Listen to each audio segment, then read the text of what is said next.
ফ্রাইডের একটা ব্লগ নিয়ে তোমাদের সাথে হাজির হলাম। এই ফ্রাইডেতে কি কি অ্যাক্টিভিটিস করলাম ওগুলো তোমাদের সাথে একটু শেয়ার করব। সো হ্যালো ব্রেন, কি অবস্থা সবার? Welcome back to my another new blog. Friday মানে অনেক স্পেশাল, তাই না? ফ্রাইডের কথা মনে হলেই ছোট্টবেলার কথা মনে পড়ে, যে স্কুল বন্ধ থাকবে, আর কোথাও ঘুরতে যাব, বাট এখন নর্মালি বাসায় থাকা হচ্ছে। সো এভরিডে ফ্রাইডের মতোই হয়ে গেছে। আজকে ঘুম থেকে উঠেই দেখি আম্মু খুদের ভাত রান্না করতেছে। আম্মু লাস্ট 2-3 দিন ধরেই বলতেছিল যে ফ্রাইডেতে খুদের ভাত রান্না করবে। আম্মু এক পাশে ভর্তার জন্য আলু বসায় দিয়েছিল, আর আরেক পাশে হচ্ছে খুদের ভাতটাকে বসায় দিয়েছিল। খুদের ভাত হাফ রান্না হতে হতে আম্মু ভর্তার জন্য সবকিছু প্রিপারেশন করতেছিল। এখানে আম্মু পেঁয়াজ মরিচ সবকিছু কেটে রেখেছিল, আর আমি হচ্ছে মাঝখান দিয়ে আমার হাজবেন্ডের জন্য একটু রান্নাও করেছিলাম। আজকে যেহেতু ফ্রাইডে ছিল, তো তাকে একটু ফ্রাইডে স্পেশাল খাবার দাবার দিয়েছিলাম। অ্যান্ড এগুলো করতে করতে দেখলাম যে আম্মু সবকিছু রেডি করে ফেলছে। আম্মু 2 রকমের ভর্তা করছিল, একটা ছিল আলু ভর্তা আর একটা ছিল শুটকি ভর্তা।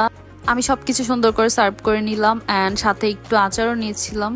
আমের টক আচারটা খিচুড়ি বা এরকম খুদের ভাতের সাথে খেতে ভালোই লাগে। আর এই যে এখন সবগুলা ভর্তা থেকে প্লাস হচ্ছে আচার দিয়ে সবকিছু একসাথে ভালো করে মিক্সড করে আমি হচ্ছে বড় বড় করে এক একটা লোকমা দিচ্ছিলাম। আমার সবকিছু একসাথে মিশিয়ে না খেলে একদমই ভালো লাগে না, তাই আমি এভরি টাইমে এভাবেই খেয়ে থাকি।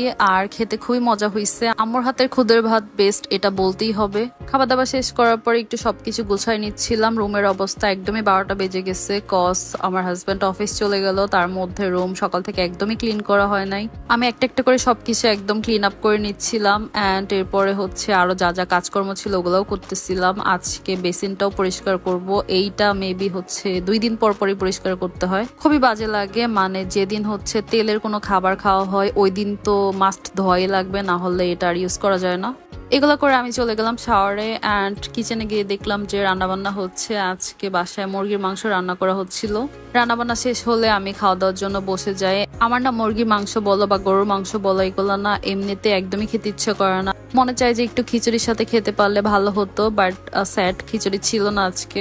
সন্ধ্যায় একটু হালকা পাতলা নাস্তা করেছিলাম, অ্যান্ড এরপর একটু কাজ করতেছিলাম। আদা রসুন গুলা মান্থলি একবার করে হচ্ছে ব্লেন্ডার করতে হয়, সো ওগুলা করলাম।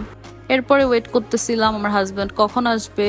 আর দেখি আসার সময় আজকে সে আইসক্রিম নিয়ে আসছে। মন থেকে কোনো কিছু চাইলে ওইটা আল্লাহ অলওয়েজই পূরণ করে দেয়। আর যেটা ছিল আজকের মানে ডিনারের জন্য খাবার, আমি মনে মনে তো খিচুড়ি চাচ্ছিলাম মাংস দিয়ে খাওয়ার জন্য, আর পাশের বাসার ভাবি হচ্ছে খিচুড়ি দিয়ে গিয়েছিল।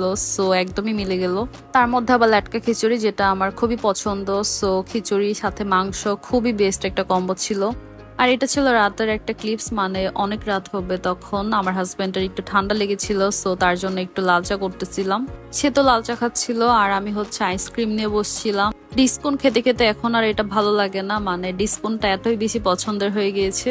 কিন্তু আইসক্রিম তো আইসক্রিমই, আইসক্রিম যেটাই দেখ না কেন ওইটাই খেয়ে নেওয়া যায়। আর হ্যাঁ, আজকের ব্লগটা এই পর্যন্তই ছিল। That's it, bye bye.